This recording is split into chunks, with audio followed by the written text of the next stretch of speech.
YouTube, how's it going? Spec Auto is back. If you guys are watching this video today, we hit a big milestone today.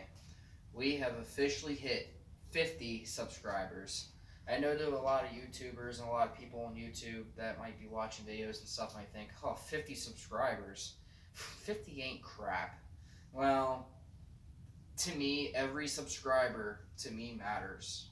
Every subscriber helps me thrive and grow the channel even more, push myself even more. If you guys ever have any sort of opinion that might help change the channel for the better, like, like what I should do more of or what I should do less of, just go ahead and hit me up in the comment section below. Also, you can also hit me up on Instagram. I'm on there all the time too. And I just recently created a Facebook page. So if you guys haven't known yet, I do have a Spec Auto Facebook page now. So if you guys want to, you can go ahead and go on Facebook and look it up and give that a like too and follow my posts on there. So I'm going to be doing something a little bit different today. Since, this is my channel and you guys are helping me grow, maybe you guys should get to know a little bit of my car history as a car enthusiast and as a car person. I've literally been just about everywhere when it comes to driving different car brands, and even when I was working in the auto shop, I even then was driving all different kinds of brands every day, and it was really fun. It was always fun driving something different and working on different stuff. But in this video, as a special, I'm going to go ahead and just kind of get you guys to know, like, my past collection of cars and what I've had since I was, 16, 17 years old. So I've had about 7 or 8 cars since I was like 15, but I'm only going to talk about, let's see, 1, 2, 3, 4. Yeah, I've had like 8 cars technically, but I'm only going to talk about 6 because the 6 are the actual cars that I've driven around a lot, that I've owned for a long while, and I even worked on a lot. So basically, I'm going to name off the cars that I've had so to let you guys know, wow, this guy has really been everywhere with car brands, I try not to be too biased with the car brands. I do have favorites. I'm not going to lie. Everybody has a favorite, and everybody also has brands that they don't really prefer, but here I'm not going to really bash on anybody's cars or anything. So anyway, age 17 in 2014, my first car that I was able to drive on the road and stuff after I got my license, it was a 2001 Hyundai Tiburon. That car was a beautiful, beautiful little coupe. It was so fun to drive too. Like, that thing was light. It was very zippy. Unfortunately, it had really bad problems with rust, and then the transmission in it started to jerk and slip. So at the time, I didn't think it was worth fixing. So I just kind of traded it in for a different car. By the time I was like, I'd say 19. I got another car. It was the 2001 Chrysler PT Cruiser Limited Edition.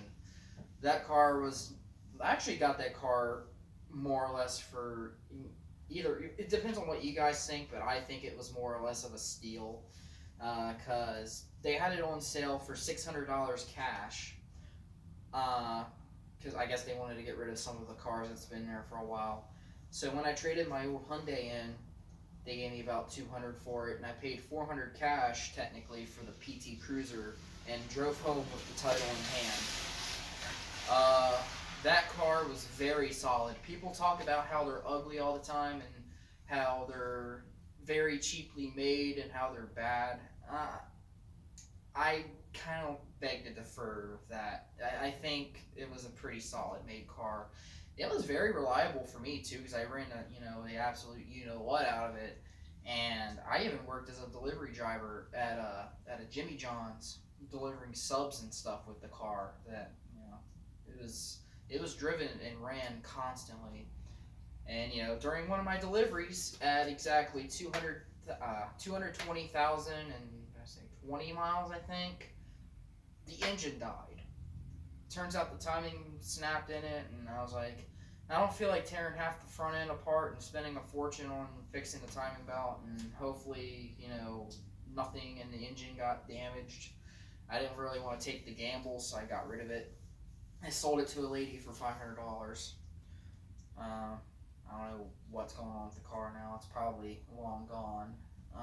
And then I bought a really cheap car at Goodwill, and I'm not gonna lie, I try not to hate on cars and stuff, but I really hated this car. This was the worst car I've ever had. If anything, this car was the cheapest out of them all. Like, lowest quality ever. Like, literally every time I drove that car, it seemed like something in it would break. Like, interior was so brittle and thin. It was cheap. That car was a 1999 Chevy Cavalier LS sedan.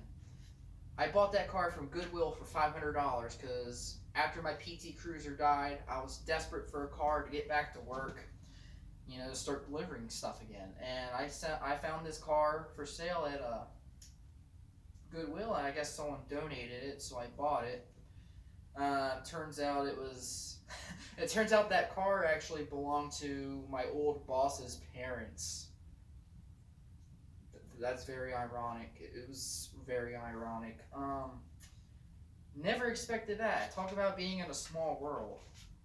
I guess he said that car was sitting in the driveway for over a year, and apparently it allegedly had leaks and stuff under it, but when I drove it and stuff, I never seen anything. I'm assuming it was a power steering leak because the power steering in it died, and I didn't fill it back up, and there was no leaks after that. So I got rid of that hunk of crap. I traded it in for a 2004 Ford Taurus SES sedan. That car was actually a pretty cool car. I wasn't looking for a Ford Taurus by any means. I was actually looking for a 2008 Chevy Impala. That was the car I wanted to buy, but they didn't want to work with me with it, and they were like, "Oh, we'll give you a deal on this car." So I was like, well, I'm really sick of this Cavalier. I'm sick of seeing it. I'm sick of touching it. I'm sick of owning it. I want it gone. So I got rid of it. I traded it in, got that Ford. That was a pretty solid car, minus an occasional transmission slip. The passenger side floorboard was rusted out, had like a good sized hole in it, so every time I went over like a water puddle, you can like hear the water go like under the floor. It was a solid car, but it wasn't solid at the same time. Whatever. I had that car for a minute. I replaced some parts on it and put some aftermarket stuff on it because pretty much every car I have, except the Cavalier, obviously, I put aftermarket stuff on it. Then I got rid of that after that for, I had it for a while, and traded it in again to the same dealership I bought the Taurus from, and then I drove home in a 2008 Honda Civic Hybrid, which is the car that's right here. Car right here is going on 2 years I've had this. I've had this car since summer 2018. It's now 2020, and it's still running and driving. When I bought this car, it had 172,000 miles on it. As of today, it has almost 196,000 miles. Yeah, 196,000 miles. So this car is almost at 200,000 miles, and these cars are known to have very, very bad, faulty hybrid pack systems. And yes, this car also suffers from the IMA light and the whole battery pack failure and the transmission shutters, all that fun jazz. But this thing has still got me everywhere. I've been to Cincinnati. I've been to Columbus. I drove to Columbus daily because that's where I worked. I've driven to Cleveland twice. I've driven to Sandusky several times. I've driven to Cedar Point, Lake Erie. This car has been all over the state of Ohio, literally several times in my ownership of it. And it's never let me down, minus one time. And no, it wasn't a hybrid pack involved at all, actually. The passenger side CV axle decided to snap on me one day, right after I washed my car. So at that point, I was like, crap. I would have been completely screwed, but thankfully I had AAA. So AAA picked me up, towed me back to the house. Then I took it to a local shop to get the CV axle fixed, and since the repair was over $150 or whatever their minimum limit is, they gave me a free tow to the shop, so I didn't have to pay for the towing to the shop. And then it took them like 3 days to fix the car because, you know, it happened to be a freaking Sunday when I got the car into the shop, so it kind of sat and it was closed on Sunday, and then they worked on it Monday, and I got it back on Tuesday. So hasn't given me any problems since, even though it does give me occasional hybrid related issues. I've been debating whether or not I want to get rid of it, fork up the $3,000 so to get the hybrid battery replaced and just keep it till it dies or whatever, or drive it as is till it dies, then get rid of it and get something else. It's been a very hard debate. I've been debating on it for at least a year, I'd say. It's stressful. Literally, I've said this in one of my previous videos. My relationship with this car is literally a love-hate relationship. I love this car because I've always wanted a Civic like this. Other times I fucking hate it and I want to get rid of it. I actually almost sold it back in September, but I decided to rip the for sale signs down and keep it, so still mine. And then back in June 2019, my mother was going to be selling her van out there. You can kind of see it behind the Civic there. That is a 2007 Dodge Grand Caravan SC with the flex fuel. My mom was nice enough to sell that to me for literally almost nothing. I'm not really going to disclose the price because I'm going to be selling the van probably in the spring. And if somebody happens to watch this video, they're going to be like, well, you paid so-and-so for it. Well, sorry, the van is a one owner. Well, I'm technically the third owner because my mom's the second owner, but I still call it a one owner. But it was a one owner fleet vehicle for an electrical company in the state. So the interior is literally mint condition. And, you know, the outside's pretty nice too, minus some of the rust that's on the outside because, you know, welcome to the Midwest, right? Alright, so, yeah, I got that back in June I got that van.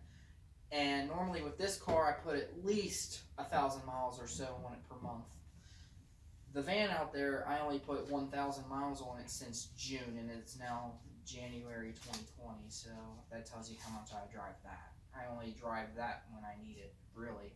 I mean, once in a while I'll switch out cars and drive it, and drive the van for a few days or maybe a day or something. But most of the time it's this that gets all the miles on it, and the van just kind of sits because I use it for hauling and stuff, you know what I mean? Alright, so if you guys are interested in watching any more of the video, whatever, just leave a like, comment your opinions below, you know, let me know what you think of the stories, and, you know, let me know if you've had any of my cars and experienced similar stuff that I've experienced and stuff, like if you had like the Tiburon or PT Cruiser, Cavalier Taurus, Civic, Grand Caravan, whatever you have, comment down below and tell me what you have and what you think of the vehicle that you have. Like, what are your experiences with it? So now on this next, I'd say, man, my mind's going blank here. Okay, so the next part of the video now, I'm going to be talking about the specs of each vehicle that I owned. So if you're like gearheads, car enthusiasts, you know, this part will be for you. You want to know, you know, if you want to know like information about these cars and stuff, this is the part, you know, the little segment in the video for you. So I'm going to go ahead and talk, less time, you know, wasting time with talking. Alright, so I had the 2001 Hyundai Tiburon. The specs on that, they have a 2-liter 4-cylinder Beta engine. It has 23 city miles per gallon, 31 highway miles per gallon, and that little 4-cylinder has 140 horsepower at 6,000 RPMs. The Tiburon has 133 pound-feet of torque at 4,500 RPMs. Then the Chrysler PT Cruiser, that had a 2.4-liter naturally aspirated 4-cylinder That car had 150 horsepower at 5,600 RPMs. The gas mileage was not amazing, but it was okay. It got 20 miles per gallon city, 25 highway. It had 162 pound-feet of torque at 4,000 RPMs. Then there's the car I don't care about. I mean, if there's any Chevy Cavalier enthusiasts in the group, I'm sorry. Or in this video, I'm sorry.